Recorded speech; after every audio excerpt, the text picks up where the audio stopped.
kalau kita ngikutin para pengamat ekonomi gitu ya, nontonin di YouTube kayak si Ferry Irwandi dan lain sebagainya itu kan suka ada istilah makroekonomi, mikroekonomi. Nah, kan di bisnis juga ada istilah makro manajemen, mikro manajemen kayak gitu. Nah, itu bedanya apa, Jis? Ya, dari bahasa juga udah ketahuan sih ini masih. Makro itu kan besar, mikro itu kecil. Nah, jadi manajemen makro itu adalah mengatur secara garis besarnya aja. Kalau mikro itu mengatur hal-hal yang kecil dan detail. Oke. Perbedaannya itu. Nah, kalau ke contoh realnya tuh, Jis, itu gimana tuh? Nah, contoh real nih, misalkan teman-teman bisnis sepatu lah, jualan sepatu, offline buka toko misalkan. Makro manajemennya adalah teman-teman ngasih instruksi nih ke penjaga tokonya. Nanti kalian buka toko dari jam 6 pagi sampai jam 10 malam misalkan. Nanti kalau ada pelanggan kalian layanin ya yang baik. Terus kerja yang jujur ya, udah aja gitu. Oke, itu makro. Nah, tapi kalau mikro itu teman-teman perhatiin nih, dia bukanya bener nggak jam 6 pagi, cek jam 6 pagi buka. Habis itu ngapain lagi ya nih, staf tokonya, pada diem aja nih, teman-teman suruh lah. Nanti habis buka toko bersih-bersih gitu. Bersih-bersihnya cek gini caranya, misalkan setiap sepatu dilap, pakai lap khusus misalkan. Etalasenya dilap pakai kemoceng khusus gitu. Diajarin cara ngelapnya, gerakan cara bersihinnya. Habis itu kalau ada pelanggan, teman-teman samperin terus cara ngomongnya gini ya gitu. Sampai sangat detail gitu, cara kerjanya ngapain aja gitu. Iya. Kalau tadi lah ya, kalau kayak makro manajemen nih, dia cuman gini aja. Makro manajemen, misalkan pokoknya buka dari jam 6 tutup jam 10 misalnya kayak gitu ya. Kemudian karyawan silahkan untuk melayani customer. Udah ya kayak gitu ya. Ya udah aja itu. Sedangkan kalau di micromanagement gitu ya, ketika membuka toko, karyawan harus membersihkan lantai misalkan, menggunakan sapu, kemudian diepel, kayak gitu ya. Kemudian rak-rak sepatunya dibersihin pakai kemonceng, kayak gitu ya. Itu sampai jam 7 pagi. Jam 7 pagi silahkan karyawan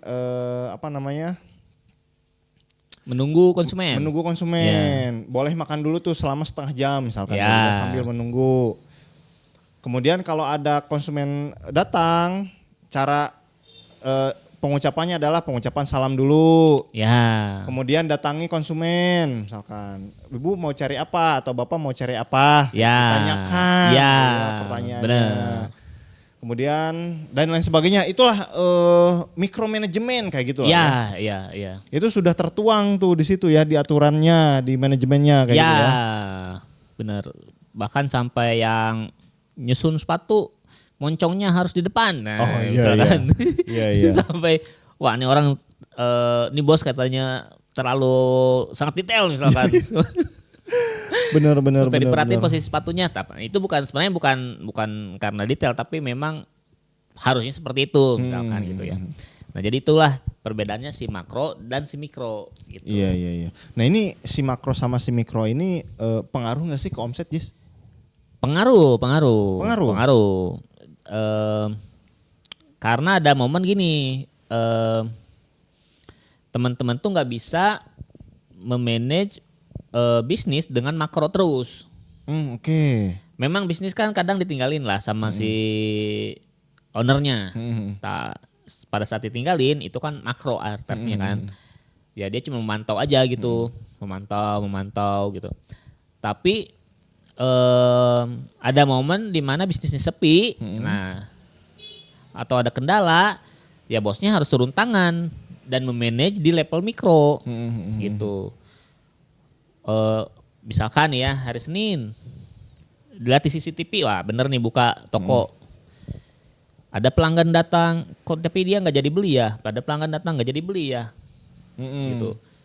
Kalau secara makro kan nggak ada yang salah sebenarnya. Iya. Nah tapi kita harus turun tangan nih. Secara mikro, wah jangan-jangan ada yang salah nih sama karyawannya. Gitu. Takutnya ada kesalahan nih di karyawannya misalkan. Entah itu salah melayaninya, atau salah harganya, gitu ya, atau salah ngasih barangnya, gitu. Benar. Nah jadi kita tuh owner bisnis tuh harus terjun langsung tuh di momen-momen lagi sepi gitu. Nah kalau udah bagus semua sih ya omset bagus. Iya. Gitu biasanya. Berarti jangan hanya menggunakan satu aja tuh ya. Misalkan hanya manajemen makro aja kayak gitu ya. Atau mikro aja kayak gitu ya. Ya. Tapi harus dikombinasikan. Harus dua-duanya dipakai, bener. Nah kalau misalkan dua-duanya udah dipakai nih Jis. Udah sesuai tapi kok omsetnya nggak naik-naik gitu. Itu mah berarti ada faktor lain. Oke. Faktor lain.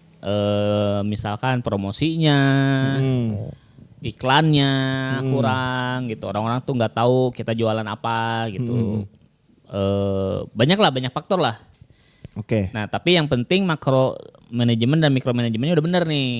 Habis itu kita tinggal bisa benahin yang lainnya kalau udah bener gitu.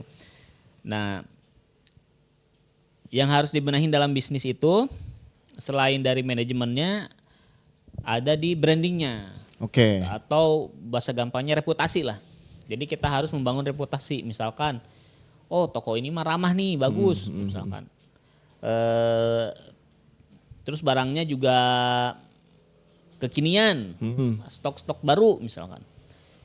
Ya udah dijaga terus gitu. Jangan sampai kita menjual stok lama. Terus pelayanannya jangan sampai cemberut dan lain-lain, marah-marah dan lain-lain gitu.